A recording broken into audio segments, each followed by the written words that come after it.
Welcome to episode 7 of the Unlearn Good News Report. With everything going on in the world right now, we considered putting this show on pause.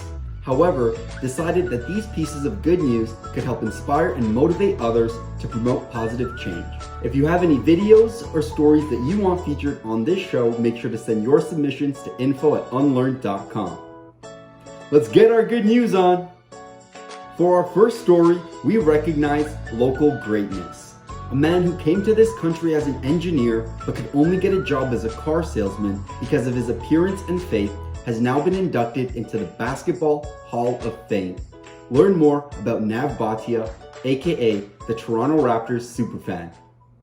Basketball's Hall of Fame in Springfield, Massachusetts is home to all sorts of jerseys and memorabilia. And now, for the first time, a turban. I'm very surprised, but I'm very thankful. Which Toronto Raptors superfan Bhatia says is meaningful not just to him, but 6 around the world. Kudos to NBA, kudos to Hall of Fame, that their inclusiveness. During weekend ceremonies to enshrine NBA greats, including the late Kobe Bryant, Congratulations. Bhatia was honored, becoming one of the first to be included in a new section devoted to superfans. I'm speechless right now. Bhatia moved to Canada from India in 1984, but the mechanical engineer could only land a job as a car salesman. Though he was so successful, he eventually bought the dealership. And when the Raptors started in Toronto in the mid-90s, he bought 2 tickets, noticing there weren't many faces like his. I was the only one with the turban, I believe, at the time. But he loved the game so much, he bought thousands of tickets that he'd give away to underprivileged children, many from the South Asian community. Basketball changed my life.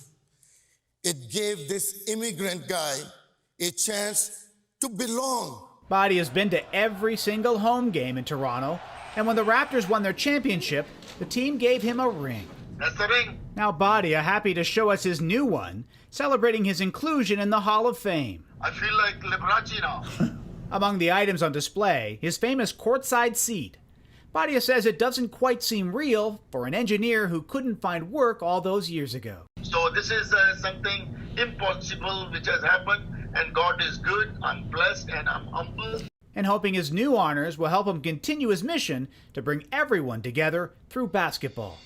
Wow, what's really incredible is that they also displayed his turban as a sign of respect to his faith and culture, but also towards the hardships he had to endure to get to where he is today. Kudos to the Basketball Hall of Fame because representation matters. Seeing this accomplishment is not just a sign of respect towards Nav's beliefs and his hard work and dedication, but also serves as a beacon of hope for all marginalized individuals who don't believe that their dreams can come true.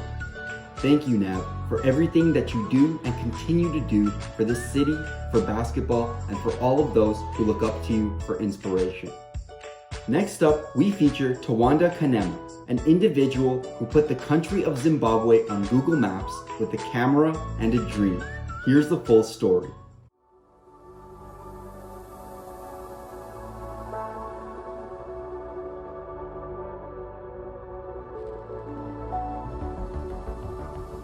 A map is never final. People are constantly adding more context, more perspectives, adding more voices towards the representation of these places. And so for me, it feels like just a gentle, gradual improvement in the digital coverage of places in Africa.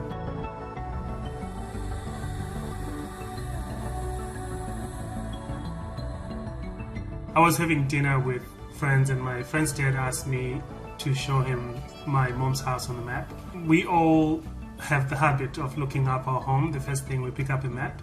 And so for me, that's something I had done before, and I knew that I could not find my hometown.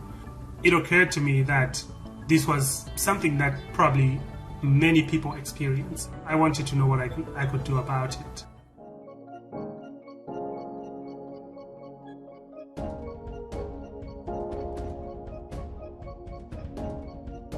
I spoke to the team, told them about Zimbabwe and 14 of the countries in the Southern Africa region that I thought would make an interesting place to represent on this platform. And so I borrowed a camera and went back home to Zimbabwe for the first time to do a pilot shoot where I just held the camera out of the window of my brother's car, and we drove around the city, and I came back. We had collected about 24 to 30 miles of footage.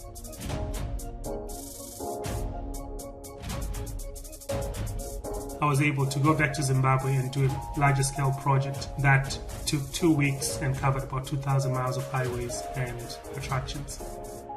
When I went back to Zimbabwe to do this mapping project, I was doing this alone, and a week after I got to Zimbabwe, Google sent a film team that was documenting the behind the scenes of this mapping project. They were able to capture, some of the solutions that I'd come up with to mapping different locations, whether it was at Victoria Falls, flying over the waterfall in a helicopter and capturing 360 footage, using a speedboat on the Zambezi River, or just cycling across the Victoria Falls Bridge. So some of those were ways to demonstrate how we could leverage this technology in unconventional places to really try and capture this imagery and improve the representation of those places.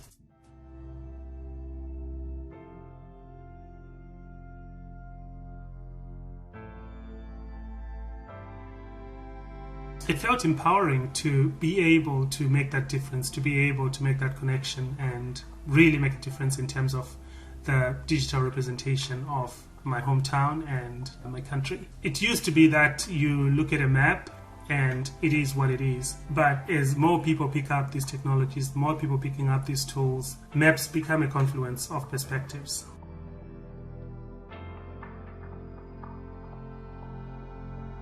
It's generally accepted that coverage usually begins from the United States and Western Europe of some of these products, and then it gradually spreads across the rest of the world. The pace at which that happens can be really slow. We are becoming increasingly dependent on location and navigation tools, from everyday service delivery to public health and safety, more so over the last couple of years, or at least over the last year.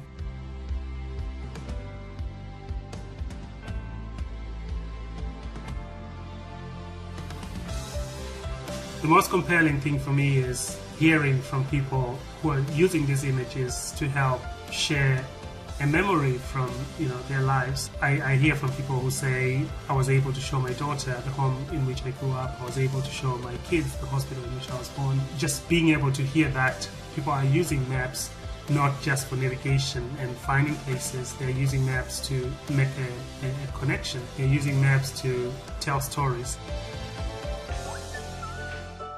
What an incredible journey! As exciting as it sounds, it was a daunting task, but the results were exceptional. Representation matters, and in an age of online communication, digital representation can be just as important. Thank you, Tawanda. We hope that this motivates others to broaden their perspectives and take actions towards implementing positive change. For our last video, we traveled to New York, where a Nigerian refugee, Tani Adewumi, has become a national chess master at the age of 10. Here's the full story. And right now we have a terrific story of triumph. Tani Adewumi came to this country as a refugee. His family lived in a homeless shelter. Now he's one of America's youngest chess masters at the age of 10, and he's just getting started. Good morning, Tani. How are you today? I'm doing very good. You are doing very well, and you're looking very sharp this morning as well. So tell us how it feels to be a master at the age of 10. It feels very wonderful, feels very good, because I've been trying to get it for some time now, since the pandemic, so it feels very relieving to get the time. Not all that much time, you're only 10, but tell us how you first came to chess. So how I first came to chess was definitely back in Nigeria, where I saw my dad's computer, and I saw this app, it was just called Chess. I didn't really know what it was, I just looked at it for 1 minute, then I left. But when we came to America, I actually played on a real board with my brother, and he got it. He got the idea from his school, so we just played some moves, but it wasn't exact the way that chess would be played. When did you realize you had a special talent for chess? I don't know when, but I would say when I won the state championship, maybe. That'll do it. Yeah, that would definitely do it. So when you're playing, do you just see 5, 10, 20 moves ahead? Yeah, I can memorize in think ahead of my, yes, I can do that. Takes a lot of hard work, doesn't it? Tell us about your book. So, wait, should I bring it? Sure. Oh. I should have probably brought it out here. Why not? I didn't know it was going to be that far away, but show it to us now. Look at that smile. Okay, so there are, so this one is the adult version. This is the adult version. And then this one is the London version. Whoa. And then this one is I think this is the young readers edition. And then for the kids, you can't forget about the kids. The tiniest one. This is that must have been a lot of fun to write. Yes. How much time do you spend playing chess every day? Probably like 9 hours. But after school, I play every day. Like I just play for the whole time. What did you think of the Queen's Gambit? Oh, the Queen's Gambit was a very fun TV series to watch, and I really like the action about it, and I like about the way the whole setting of the story. It really was a very good TV series. So when you come back on GMA at the age of 20, what are we going to be talking about? Me becoming Grandmaster. All right. Well, congratulations on that. Congratulations on all your hard work. We love your smile. We love your initiative. Thanks a lot for joining us this morning. Tani, you are as intelligent and well-mannered as they come. Despite the hardships that you and your family had to face, your desire and commitment towards your own success is more than admirable. Thank you for setting an example for learners like yourself and inspiring us all here at Unlearn. Keep up the incredible work. That's all the videos we have for today. Make sure you leave this video a thumbs up if you like the stories that were shared. Leave a comment as to which one was your favorite, and don't forget to share it with your friends. Don't forget to subscribe to our YouTube channel. Our second episode of Unlearn Stories features actor and comedian Pritesh Shah. Make sure you give it a watch. As always, you can send your submissions to be featured on this show to info@unlearn.com.